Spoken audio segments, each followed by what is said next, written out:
This is Gridiron Graduates, a weekly podcast covering all things football. Episode number 17, 2 for the show. Recorded September 23rd, 2015. Hola, ¿cómo estás, fellow football fans? Welcome to another edition of the Gridiron Graduates. I am your amigo, Bill Rossetti, here with mi amigo, Ian Wharton. Ian, what's going on, man? Not too much. We've hitting that point in the season where everyone freaks out, depending on how the first 2 weeks have ended up, and the overreaction has commenced, and it's kind of an interesting time of the year. I mean, glad football's back, but it can be kind of painful when you see people just kind of freaking out about really things that you probably shouldn't freak out about. Yeah, beginning of the season's always fun. It's always fun to watch those hot takes and then see those hot takes blow up in their face almost the next week, which is really kind of what we saw in week 2. Everything we thought we saw about teams in week 1 completely reversed in week 2. But, you know, that's the fun of the NFL. You just never know. But before we get into NFL, I want to kind of go back because I got to get your thoughts on this, Ian. The Ohio State game Saturday. Now, I didn't get to see much of it. I was away that day. But I come back and I check Twitter, and all I see is, you know, how bad the Ohio State quarterbacks look, and I'm like, okay, what's going on? You know, someone fill me in on the Ohio State game. And they're like, yeah, Cardale got benched. Yeah. And then by the looks of it, JT Barrett wasn't much better. Mm-hmm. So, can you shine some light on what happened there? It was an ugly game, and they just, offensively, they just don't really have an identity right now. You know, I think losing Tom Herman to the University of Houston. You know, he was their offensive coordinator and play caller last year, and obviously that's a huge loss. I mean, there's no doubt about that so far. The offensive line has really struggled. Quarterbacks have struggled.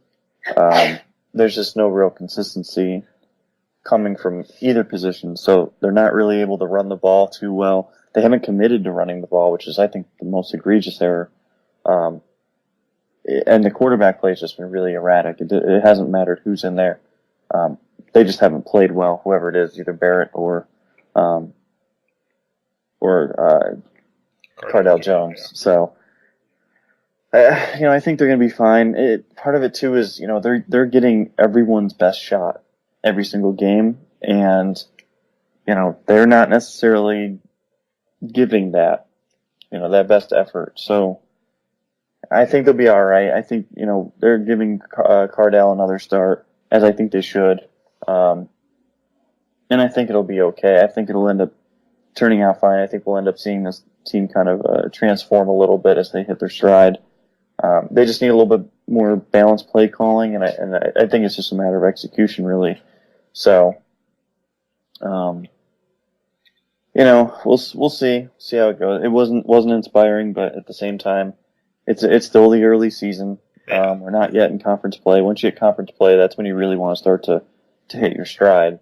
Sometimes these out-of-conference games, they'll sneak up on you, and I think that's just what happened to them. Because the defense looks great. The defense looks amazing so far. And that was just one of what turned out to be a bunch of pretty wild games last week in college. It included Alabama losing at home to Ole Miss to put the Rebels back into playoff contention. And now you see, at least in one of the polls, I think it's the AP, but I'm not sure. I don't have it in front of me. Big Ten teams are 1 and 2.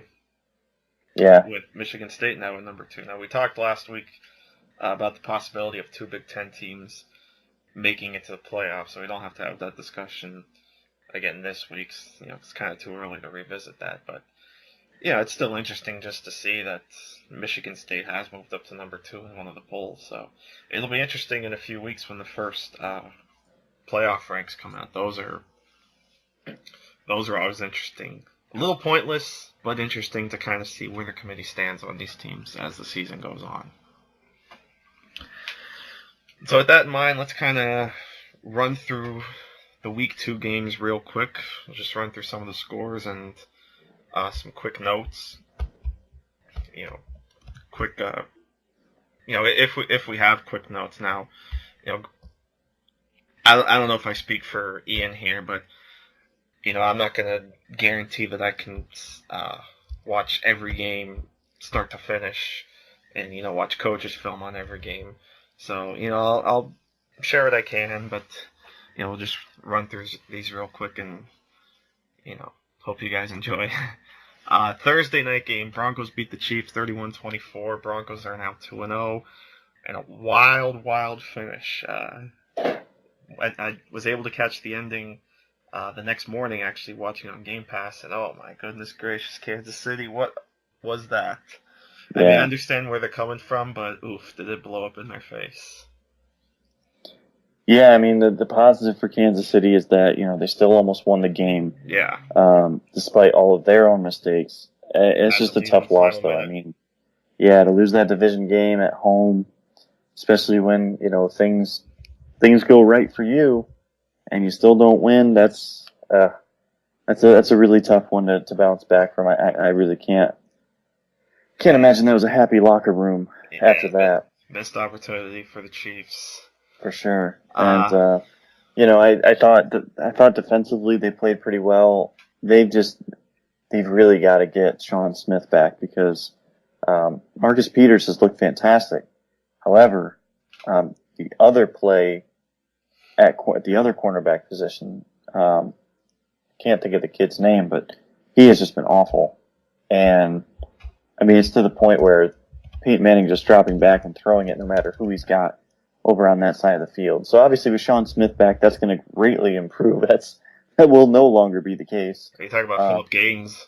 No, Gaines is in the slot. Fleming, it's the other Cooper. Fleming. Yeah, okay, Fleming. Fleming. Yeah, he's god awful. He shouldn't even be in the NFL.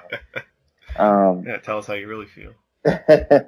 So I mean, I think Kansas City will be all right. It's just that's a really tough one to bounce back from. But we end up seeing that every year. I mean, those games do happen. It's just how you bounce back. That's one of those ones. Yeah, definitely one that got away. But like you said, I think they'll be fine. And this is still a pretty talented team. Should be interesting to see how the line continues to play. With Ja Reed feeling like he's the starter now over Eric Fisher, so that could be a bit of a draft bust.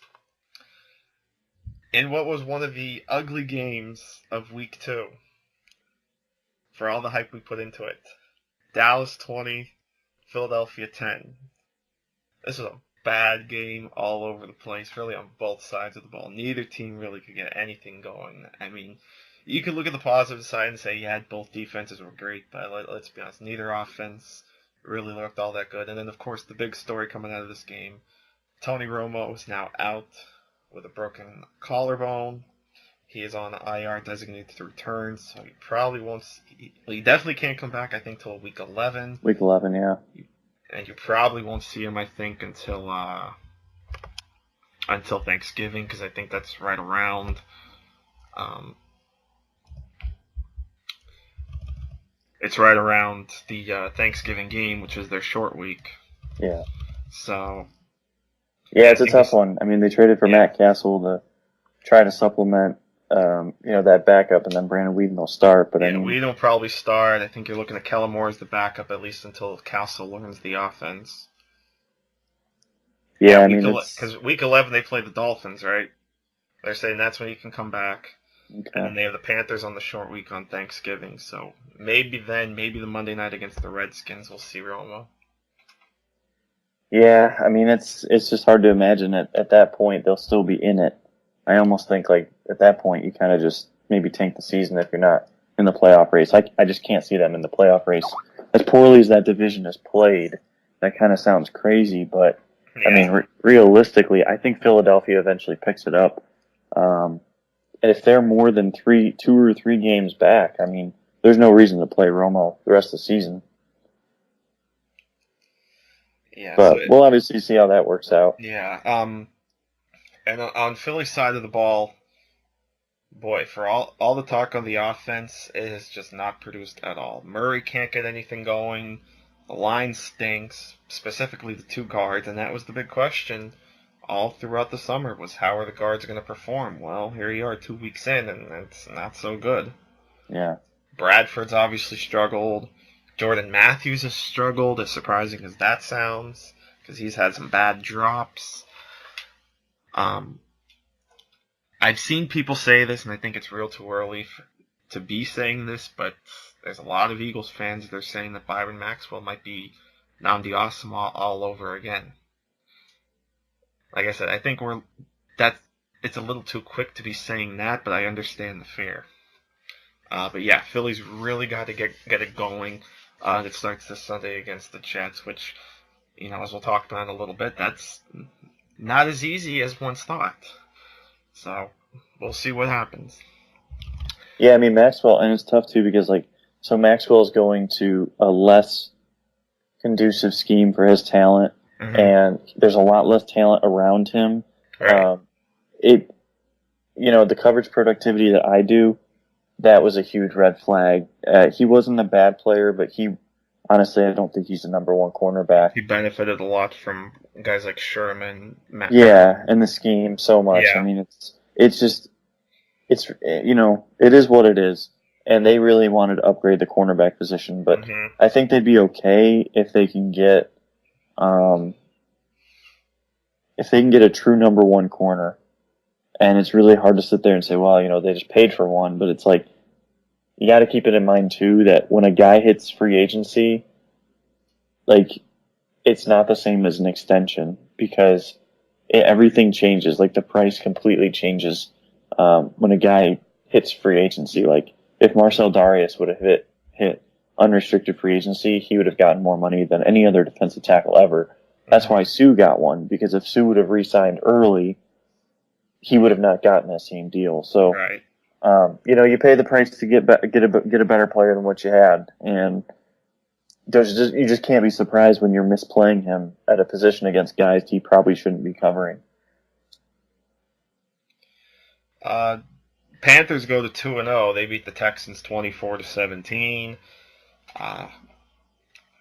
Probably the most amazing stat of this game. Ryan Mallett throws 31 incompletions. Credit the Texans, though, for going with the upside play in Mallett, but so far not so good for the Texans as they're at 0-2. Rough start. Cam Newton was actually the leading rusher for the Panthers. 10 carries, 76 yards and a TD. Greg Olsen, 6 catches, 70 yards. Panthers played well without Luke Kuechly. Yeah. But certainly, the matchup was a little bit easier with Mallett at quarterback, still no Arian Foster, so not much of a run game. And other than DeAndre Hopkins, there's not a whole lot there to be excited about with the Texans. So, unfortunately for a guy like J.J. Watt, he's once again stuck on a pretty down team now. Granted, they certainly can turn it around, but they really need Arian Foster back and quick. And it sounds like he may be back as soon as this week. Yeah, well, I saw he won't be back this week. And they were talking about the thing is with him out this week, and it's because they want him 100%, and I know how he is. Yeah, that's understandable. And he's definitely very picky himself, which is understandable, like you said. I mean, it is what it is. Yeah. But what I was reading from, I think it was Rap Sheet, Ian Rappaport on Twitter, is I believe he was talking about how if he misses this game, he's probably going to miss the next two as well because of short rest. And then they said Thursday game coming up, I think. Yeah, so I mean, if that happens, it's just one of those situations where they want him 100%. He wants to be 100%. Right. That would make him strong for the second half of the year. So I mean, it sucks for your fantasy team if that's going to be the case. But realistically, that's probably what's going to happen if those people are right. And I mean, I had said that at the time too. Don't be surprised if that happens because ultimately, that's how he's been throughout his whole career. So there's no reason to think that's going to all of a sudden change. Yeah. 49ers crashed back to earth hard after a strong week 1. I think they fooled a lot of people, including myself, as they get bombarded by the Steelers, 43-18 as the Steelers go to 1-1. This is the offense we've been talking about with the Steelers, and how high-paced they were expected to be. And this was still with D'Angelo Williams at running back. Guess what? Le'Veon Bell's back next week, so buckle up, because I think it's going to be a fun ride. And Antonio Brown, what a run he's on. 195 yards receiving for Antonio Brown. And congrats to the guy on DraftKings. He had Antonio Brown, helped him win $2 million. Jeez. I'm jealous of you. He also had Travis Benjamin too, and we'll get to that in a bit. So wow. Yeah, this guy lucked out. By the way, I love you, DraftKings, but I want some money. Damn you, Mike Evans. Yeah, dude, that's why I quit playing that stuff, because I don't know, man. It seems so lucky, and it just seems so. Oh yeah, you have to be extremely lucky. Yeah, I don't know. And all the advertisements and stuff. That's ridiculous. It's so annoying. Can't watch anything without. Oh hey, I think I just saw one. Yeah, by the way, this show is brought to you by by DraftKings and FanDuel. By the way, DraftKings, if you're listening, we wouldn't mind a little. I would be a huge fan of DraftKings. Yeah. If you want to pay us, I'll change my tune quickly. Yeah. Spot us some free Millionaire Maker tickets, and we got you. That's right. But yeah, so we know what we got with the Steelers. So it'll be exciting to watch them next week with Le'Veon Bell. Jameis Winston gets his first win, beating Drew Brees and the Saints 26-19, and boy, the Saints are a bad team right now. Yeah, and Brees may be playing. We're not sure yet. There was reports that he could have torn his rotator cuff. There's reports that he's still going to play through it. Now there's reports that he's going to see what it's like on game day. Whether he plays or not, if he plays, then they at least have somewhat of a chance to win. But he has not been the same guy since last year. No. People tried to dispel that over this offseason, but I was saying all offseason that they should trade Drew Brees because he wasn't really that good last year, and he looks a lot worse now with his shoulder continuing to get worse. So, yeah, good luck, Saints. I think they're best off trying to just sit him and lose as much as possible, and try to get Jared Goff in the draft, because I just think he'd be perfect with Sean Payton. And even if Sean Payton's back next year, I don't know. I've heard some rumors that not from people I've talked to, but just from people apparently he's possibly in the hot seat, which seems insane. He's a really good coach. Yeah, but we'll see how that plays out. But yeah, the Saints are a mess. Yeah, and credit Jameis Winston for going into New Orleans, picking up the win, but they're still a so-so team. So let's not get all hyped up on him yet either. But obviously he showed he's much better than what he showed in week 1. Yeah. Vikings 26, Lions 16. Vikings go to 1-1. Lions 0-2. My man Teddy Bridgewater figured he'd bounce back. And by the way, Adrian Peterson says hi. He's back too. Yeah, that was really nice to see. After struggling that first week and just being uh-oh. No, he's great. He's back. This is going to be a really fun team to watch. Yep. I think they're ready to make a playoff run. I mean, I guess that was Mike Zimmer saying, yes, sorry, fantasy owners, for only giving him 10 carries, so we'll make it up to you this week by giving him about 30. And he only took him for about 134 yards. So, yeah, I think the Vikings will be fine. Another team that's doing fine is the Cardinals, 2-0, 48-23 winners over the lowly Bears. As Larry Fitzgerald goes off on Chicago. 8 catches, $112, 3 touchdowns. I wasn't much of a believer in the Cardinals preseason, but I think I'm starting to believe in them a little bit now and starting to think that they very well could be an NFC contender. Yeah, I'm with you. I was kind of against this team. entering the season, I was just like, I wasn't really a fan. But they're looking pretty good so far, and Carson Palmer looks really good. So, I mean, we'll see how the season goes, when they face a little bit better teams. Yeah, that's a thing, too. Yeah, I mean, I'm still not going to believe in that defense fully, but I will say, I mean,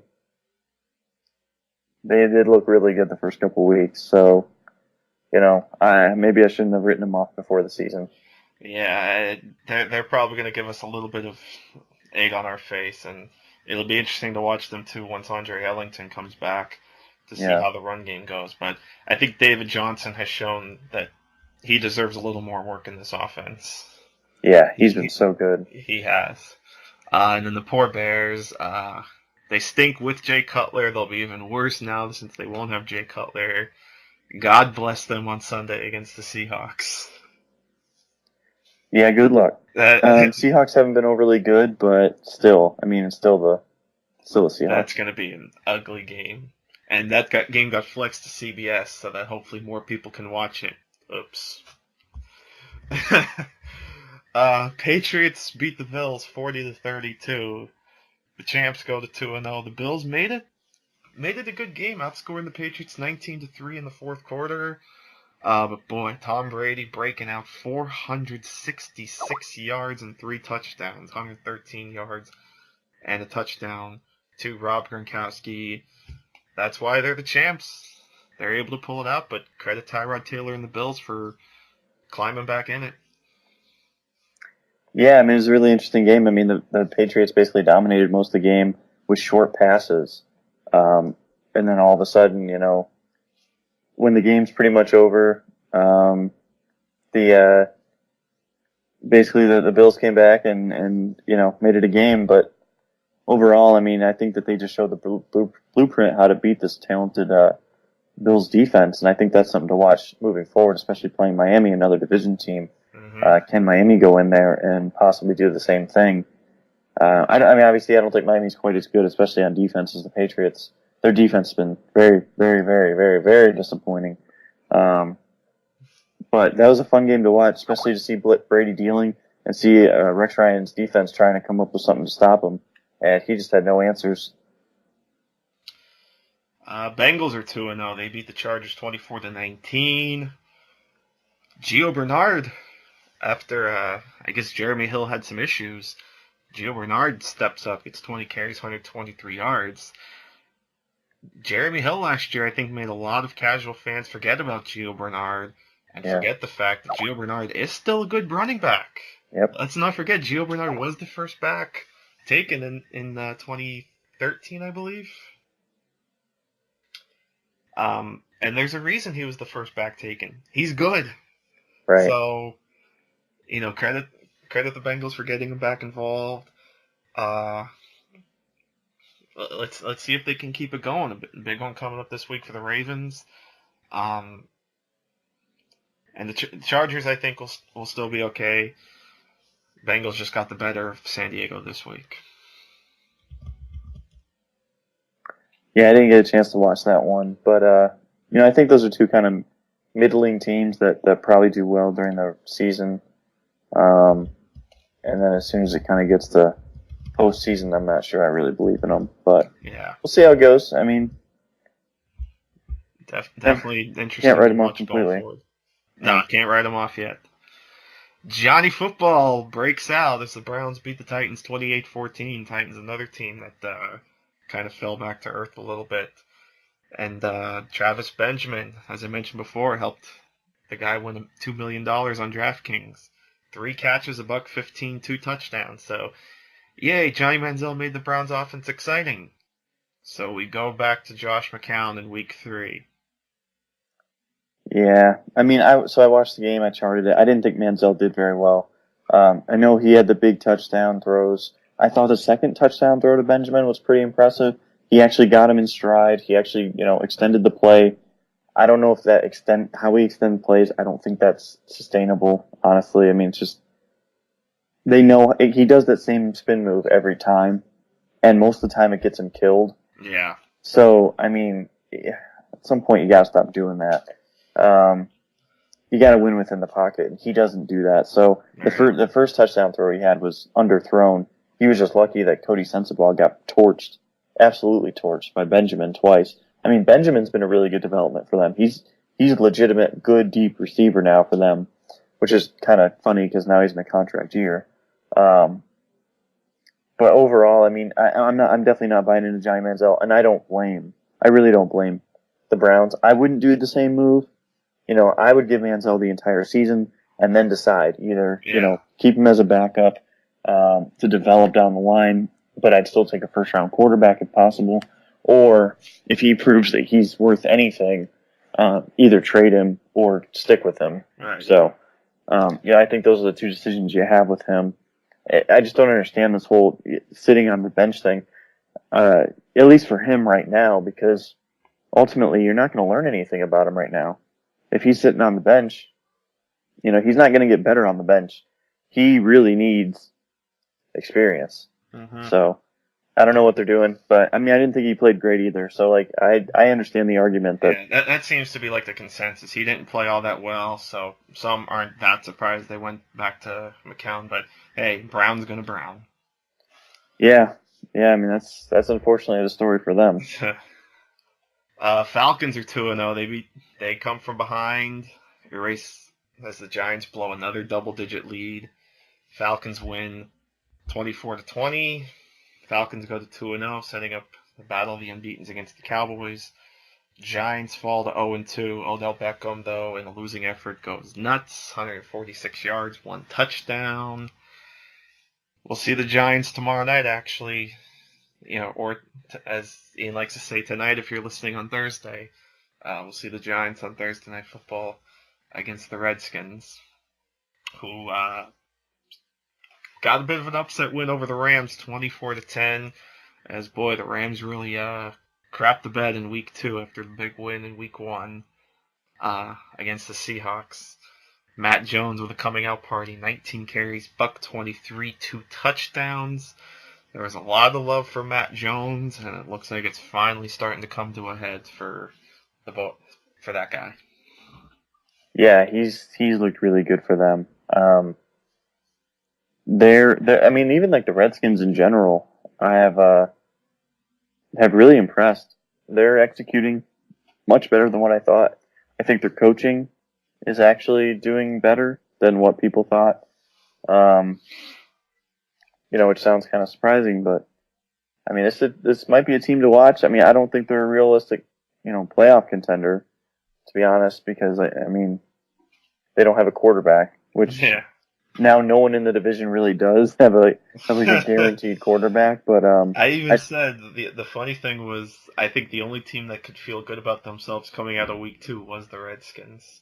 Yeah, and I mean, I still believe in Sam Bradford. I think he'll be fine. But Week 2 hot takes are definitely flying. I still think at the end of the season we're going to see the Redskins right where they belong, which is at like the bottom of the food chain. A game that you probably weren't too thrilled about on Sunday. The Dolphins go into Jacksonville, and the Jags come out with the win, 23-20. Very nice for me, though, to finally see the Jags' talent start to break through a little bit. I've been waiting for this for about 3 years, for the Jags to look pretty good and beat a decent team. And my boy Allen Robinson, Matt Harmon, I can still hear you hooting and hollering out there. 6 catches, $155, 2 touchdowns for the Penn State product. Yeah, it's a rough game for Miami. They basically played as bad as you'll probably see all season. We'll see. We'll see if Miami can bounce back. But their defense, their offense, very disappointing. Very disappointing performance. Yeah. So, go ahead. But yeah, I mean, the Jags played well. Blake Bortles continues to look better. His playmakers are still dropping the ball a lot, but we did see a couple big plays from Allen Robinson, and I think that's promising to see. I still think their biggest issue on offense is just consistency around Bortles. I don't think Bortles is a huge issue. I think he's better than what most people think. Yeah. Not like a really good quarterback or anything like that, but I think he's definitely a guy that is. You can see why they would pick him so high, and you can see why they should continue to develop him. Mm-hmm. So, yeah, I mean they played a good game. Miami, like I said though, I mean I honestly think Miami played a really bad game. But I mean, you know, you'll have games like that. So, And we talked a little bit on Twitter on Sunday, because I know there was a bit of a question on whether Cameron Wake was going to play or not. And I had asked you if Wake is playing. yeah, And you he said, played yeah, but he's been invisible. Yeah, he played 15 snaps last week. So like when you had asked me, he was playing, and then he had a hamstring injury. So Okay. yeah, so he ended up leaving the game, and I mean he hasn't been the same guy though. So I guess I jinxed him. Sorry. Man, no, it's you know, it's just It is rough. what it is. Yeah, it's it's life of the Dolphins fan. Famous thing. Yeah, so is the dog. And I continue to say this, and I will say this week after week until they get it right. Give Lamar Miller the ball. That is all. I mean it's a fireable offense, like how little they're giving him the ball. It's incredibly frustrating. Like that, everyone gets on the defensive coordinator, but really the biggest issue is the offensive coordinator. Yes. He has no idea what he's doing, and it's really frustrating to watch every week. Yeah, it is. Raiders get the surprise win over the Ravens in a battle of the two similar sounding team names. 37-33 Ravens, 0-2. But they're another team I think that they'll be fine. Raiders, though, Derek Carr played well. Amari Cooper obviously had a good game. Steve Smith, though, on a losing effort, 10 catches, $150. Like I said, I think the Ravens will be okay. Just surprising to see them at 0-2. Yeah, I mean this is a really weird game.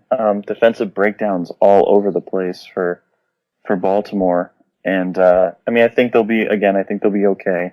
I'm not going to overreact too much. Oakland really did a good job of capitalizing, but Oakland still almost gave the game away. So, you know, I wouldn't be too worried if you're a Ravens fan, but they do need to start turning things around quickly. And it starts this week against Cincinnati. Yep. The big rematch took place Sunday night, and indeed the Packers go to 2-0 and push the Seahawks to 0-2 with the 27-17 victory. Aaron Rodgers just continues to do his thing. James Jones gets another touchdown, and Giants fans continue to clamor, wondering why they kept Preston Parker over James Jones, even though it was more that the Giants needed a slot receiver, not James Jones. Eddie Lacy a bit banged up, though, but James Stark's certainly more than capable of filling in if need be. Seahawks, though, no need to panic. As we mentioned, they've got the lowly Bears coming into town Sunday, then they've got the Lions at home on a Monday night, and we all know how Quest Field or CenturyLink Field gets in prime time. Seahawks will be just fine, but the Packers now in the driver's seat for the top spot in the NFC. Yeah, I mean they look pretty good, and they get the redemption early on, and they may be a team that kind of pulls away as like the favorite in the NFC, because right now we haven't seen a dominant team, and I think that they're easily the closest thing. Them and the Cardinals, I would say, have been the two best teams so far. And on Monday night, Andrew Luck, not a good game. Horrible. Colts lose to the Jets, 20-7. The Jets off to a surprise 2-0 start, and the Colts at 0-2. But Dante Moncrief, a bright spot for the Colts, 7 catches, $122, and a touchdown. Yeah, I mean Andrew Luck, this is the second straight game that he's really played poorly. I think part of it is scheme.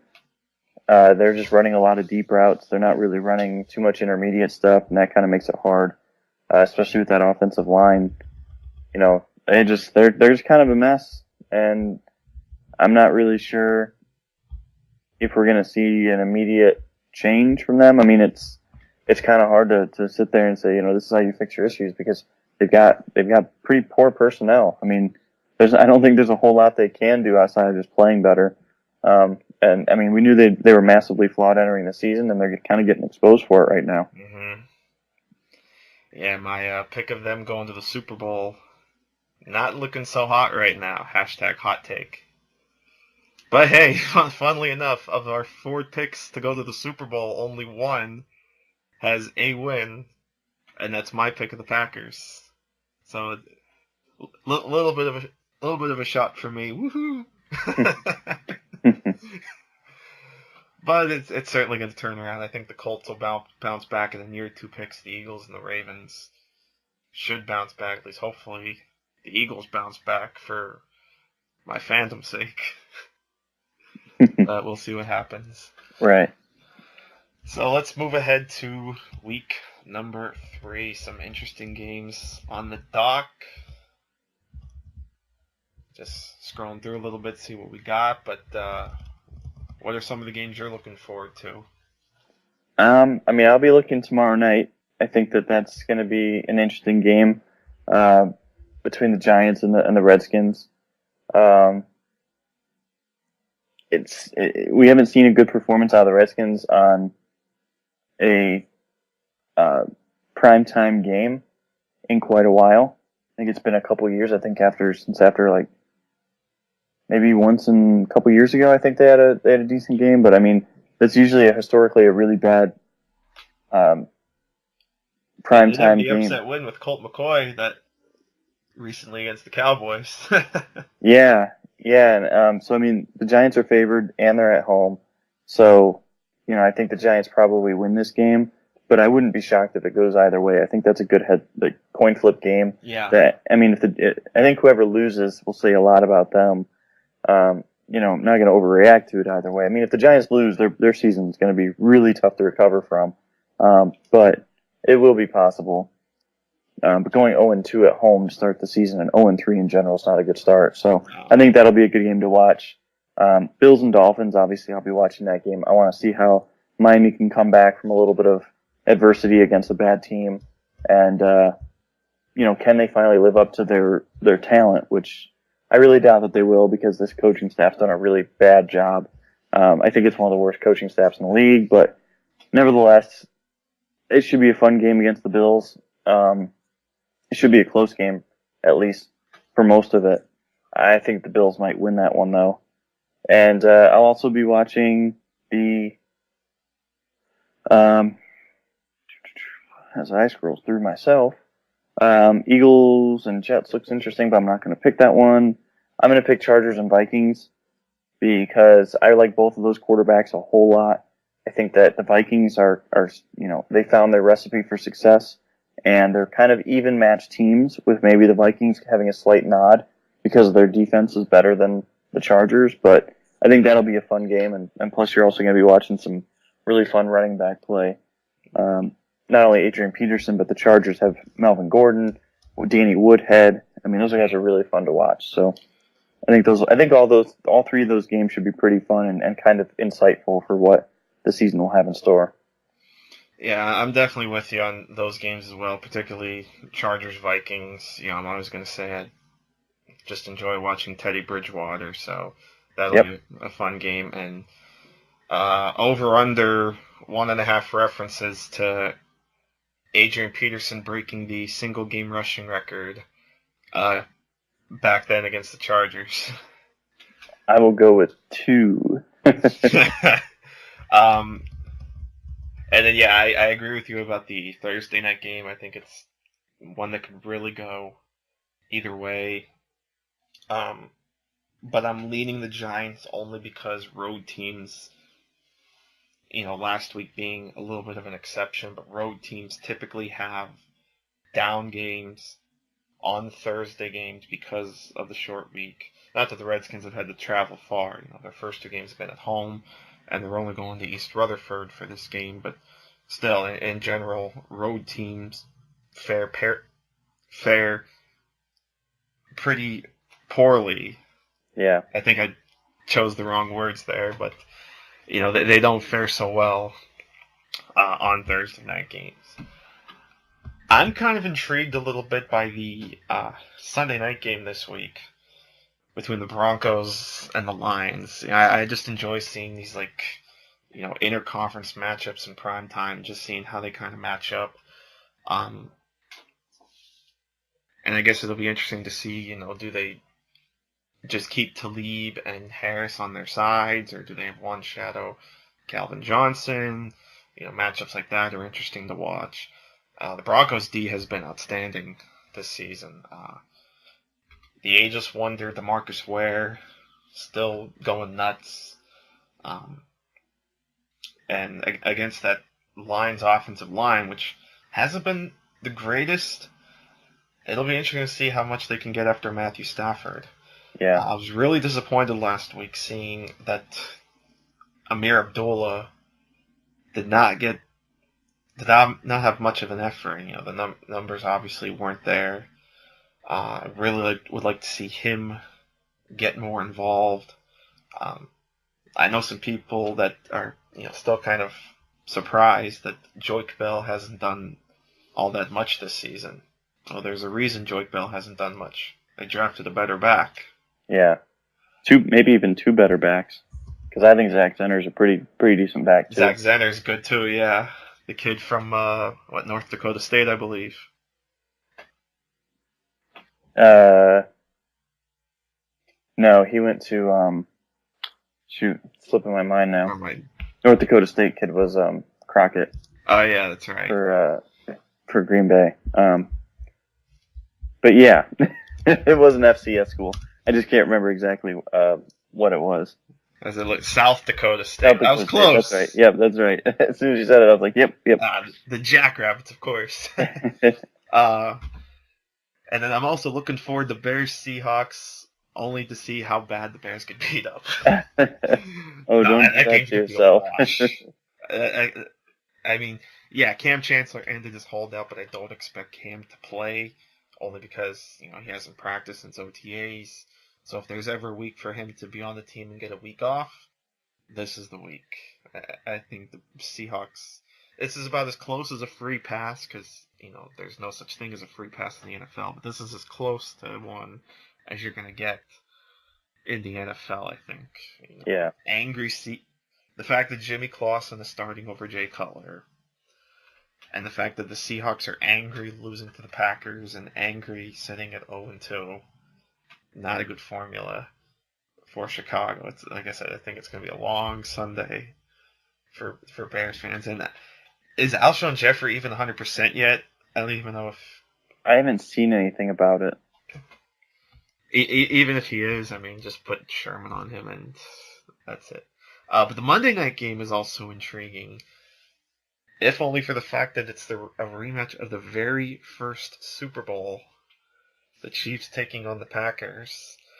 It'll be interesting to see how Alex Smith fares at Lambeau, and if the Packers can continue the role that they've been on. We saw Ty Montgomery get involved a little bit last week against the Seahawks, so we'll see how much his role expands. The only downside to James Jones playing as well as he has is that it's kind of cooled off the hype for Devontae Adams, which is okay. Yeah. But, it's good for the Packers, just not for those who kind of blew their wads on him in fantasy at the time of the Jordy injury. And then what else looks interesting? And then obviously I'll be watching Eagles Jets. Like I said, the Jets certainly impose a bit of a challenge now that we didn't think would be there a couple of weeks ago. Leonard Williams has been playing outstanding. Yeah. The only thing that sucks, he went away from my high school number. It was pretty neat to see him wear number 62. I'm really glad he changed it, though. it does make a little more sense, yeah, because you're so used to seeing defensive players in the NFL in the 90s, not in the 60s. That's more so for like offensive linemen. But he's been playing well. Obviously, the secondary's been playing. The defense in general, I think, has been playing well. So can this offense start to get it going against a team that, let's be honest, they've obviously surprised a lot of people. Fitzpatrick's actually been playing okay. Todd Bowles came out and said, yeah, we're going to stick with Ryan Fitzpatrick even when Geno Smith is fully healthy. Yeah, that's not surprising. I think when we you both start kind of 2-0, expected that. What's that? Yeah. I think we both kind of expected that. Yeah, even. when you start Geno's not good. So. And when you start 2-0, it's kind of hard to kind of make the decision to go back. Yeah. It's almost feeling like starting over. If they were 0-2, then this decision, there would have been maybe a better chance that they go back to Geno Smith. But the fact that they're 2-0, you kind of have to roll with it until the wheels come off. Yeah. Curious to, because we talked about Byron Maxwell and how he's kind of been burned a little bit the first 2 weeks. So him matching up against Brandon Marshall is going to be interesting to watch. Eric Decker might not play though because he has that injury and it's a short week. So maybe that's a little bit of a break for the Eagles. But I don't know. I hate to say it, but I think the Eagles might be looking at an 0-3 start. As much as I hate to say that, I think the Jets might sting them in this one.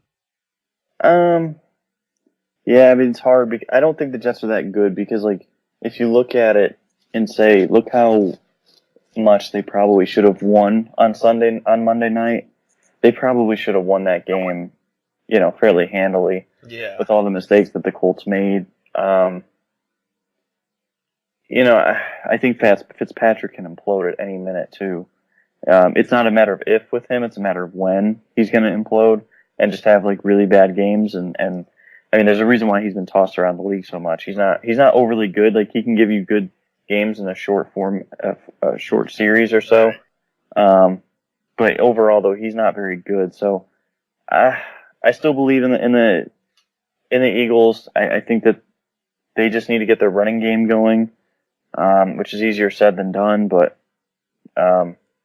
against the Jets, yeah, I think this is one of those games that it might be a little bit of a toss-up game. And the news today that DeMarco Murray suffered a hamstring injury and left practice. Yeah. So that'll be something to monitor as the week goes by. Break. Definitely a tough break. But we'll see, though. He may be back. Could be back, but if not, Ryan Matthews is capable of handling some carries. You still have Darren Sproles. Kenyon Barner was active on Sunday, so maybe you sprinkle him in a little bit. So I understand Eagles fans panicking. Of course, there's that viral video of that Eagles fan walking out embarrassed. I don't know if you've seen that one. No. Yeah, he basically walks in. He's like, I've walked out of the stadium angry, this, that, and the other. He goes, I've never walked out of the stadium embarrassed. So I understand the frustration for Eagles fans, but I think it should be okay. Like we talked about, this division's up for grabs. Yeah. Even if you this, it's one of the few positions in the league where you might be able to get away from starting 0-3 if it happens. Yeah, it's a rarity, but with Dallas, because obviously Dallas without Romo and Bryant for quite some time. I don't know.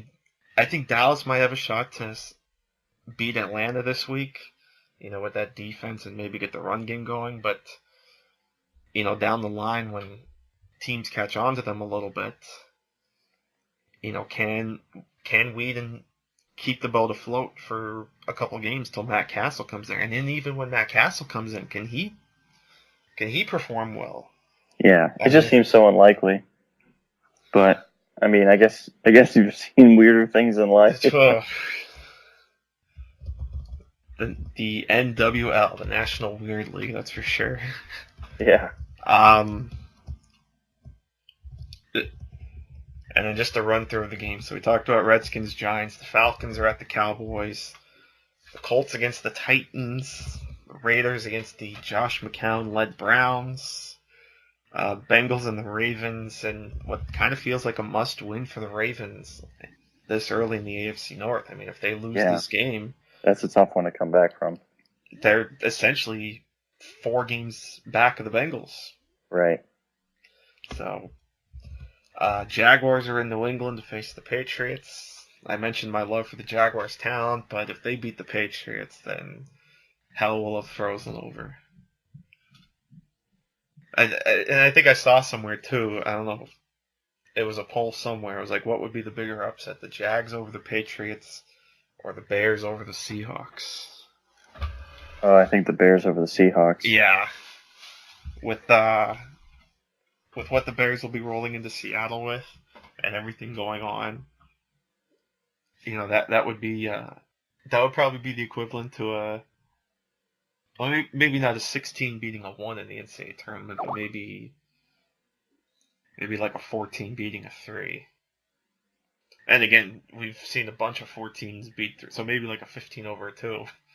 Yeah. Since last year we had a pair of 14s bust everybody's bracket. Hey, thanks. By the way, thanks again, Iowa State, for ruining my bracket last year. Final Four.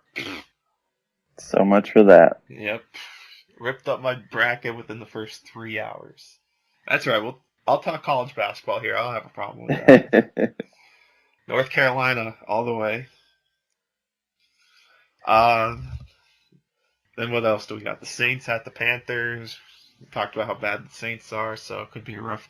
Panthers might start 3-0 there. Eagles at the Jets. The Buccaneers at the Texans. J.J. Watt might eat Jameis Winston for breakfast, lunch, and dinner on Sunday with how bad that offensive line is. Yeah, good luck, Donovan Smith, and whoever's playing right tackle. Good luck. Chargers against the Vikings, as we talked about, an interesting game. Super Bowl rematch, Steelers against the Rams. Obviously, the Rams weren't in St. Louis at the time of the Super Bowl meeting, but it is still a Super Bowl rematch. Funnily enough, I'm looking at I'm not sure where they get the numbers. I'm just scrolling on ESPN. They have the line for that game is even. Wow. Over under 47.5, but I think, as a lot of people know, the Steelers are very infamous for playing down to their competition. Yeah. Yeah, be careful with that one. It could be a bit of a trap game, but I think the Steelers' offense is just too good. Yeah, Antonio Brown is just completely unguardable. And by the way, they're getting back. Are they getting back? Le'Veon Bell this week? Is that right? Bell's back this week. Yep. This week, yeah. So, yeah, good luck. 49ers are at the Cardinals. I think the Cardinals get to 3-0 there. I do too. Bills at the Dolphins. I know you mentioned you're a little worried as far as the Dolphins go for this week against the Bills. Tyrod Taylor might be able to pick that defense apart a little bit with Sammy Watkins and company. Yeah, I'm not expecting a Dolphins win. I think the Bills win fairly comfortably, maybe like 10 points or so. But we'll see. I mean, it's hard to, because my lasting impression on Miami was pretty sour. So yeah, definitely. I'm right there with you, feeling very disappointed in them because, as I mentioned before in the show, I had them in the playoffs too. Really had high hopes for them, as did a lot of people. Let's be honest, they came into this season pretty hyped up by a lot of people. Understandably, the Sue signing, the trading for Kenny Stills, the drafting of Devontae Parker. Yeah, by the way, they haven't used those two guys pretty much at all. So it's been so frustrating. Yeah, it's been really frustrating because of that. Hopefully they turn it around. Yes, hopefully. Bears at the Seahawks. Again, another fun game. Broncos Lions on Sunday night, and then the Chiefs against the Packers on Monday night. So some interesting games on the dock. And I'll go with the Seahawks, Broncos, and the Packers for those 3 games. I would go, Seahawks, Broncos, and I think I'd go with that as well. Yeah, so we're in agreement there. I think we're in agreement. Buffalo over Miami, Arizona over San Fran, Pitt over St. Louis. I've got the Vikings over the Chargers.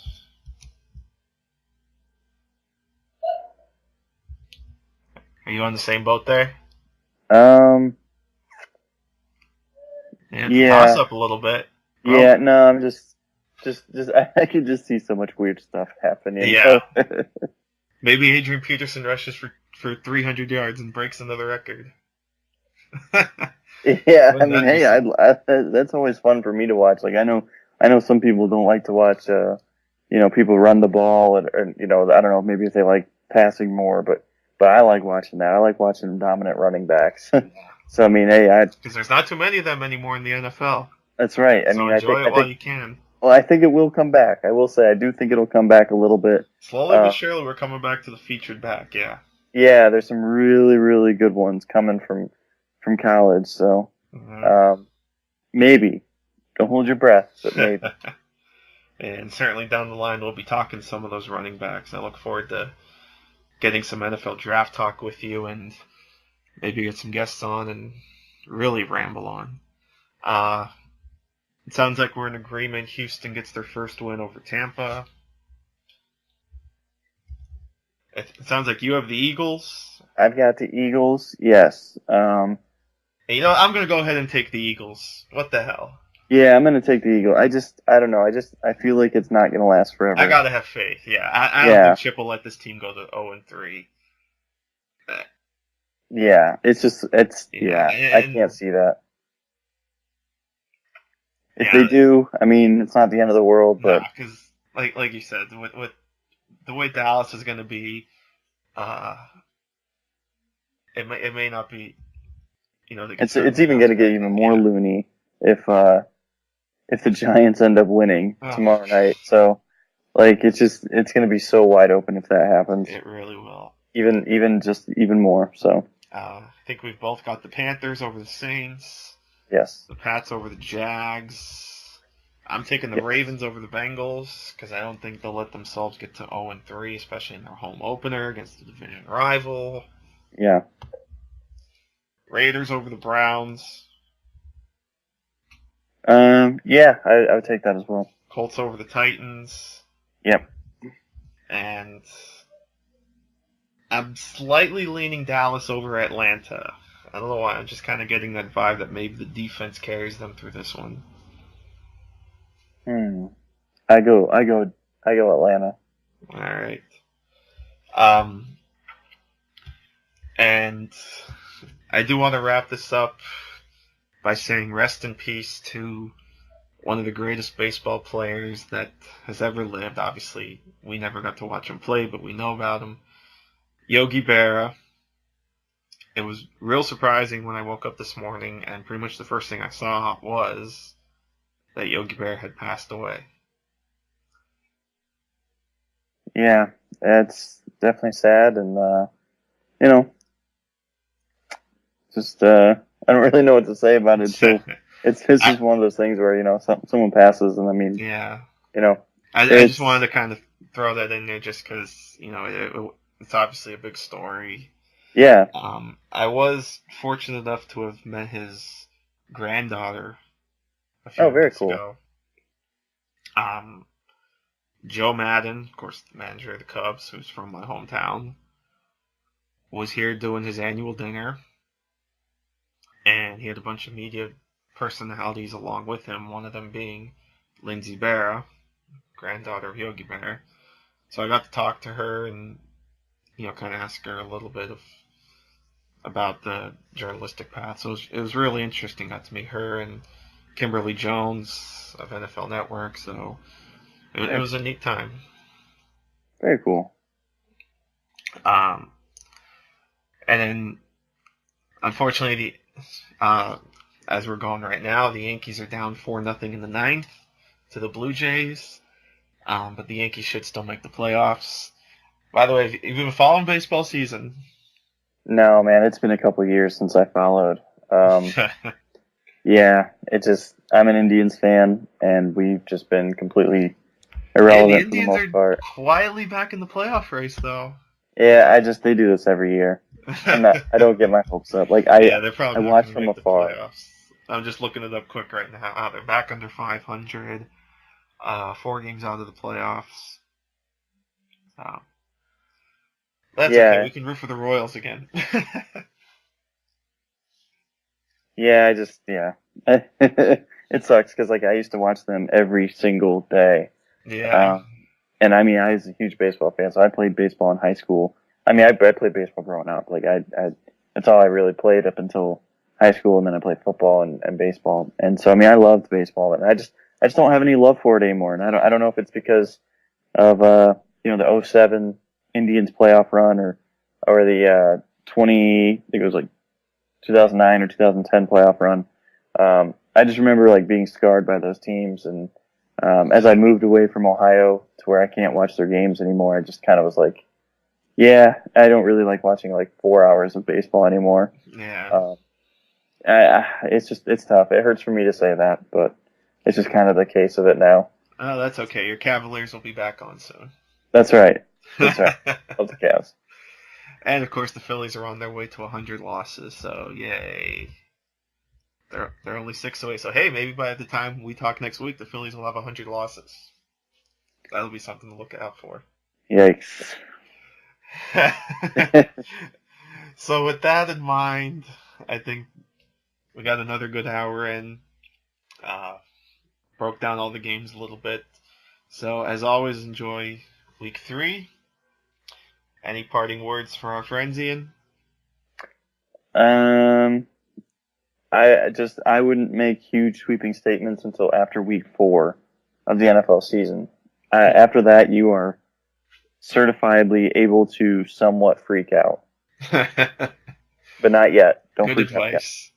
Yes, you give it a couple cannot weeks. fully freak out until maybe Thanksgiving. Yeah, full freak out. You might know a little bit before then, but Yeah, maybe early November, but yeah, like barring huge disaster, try to keep it off till like week 8 or 9, and then you might be able to let it sink in, depending on if you're looking pretty rough, like 2-6. yeah, You can let it out. but not at 0-2. Like Aaron Rodgers said, relax. So with that in mind, for my buddy Ian Wharton, check him out at NFL Film Study and check out his site Draft Centric. I am Bill Rossetti at Bill_Rossetti on Twitter. Hit us up, talk about anything your little heart desires. Enjoy the games. We'll see you next week right here on the Gridiron Graduates. Until then, take care, everybody.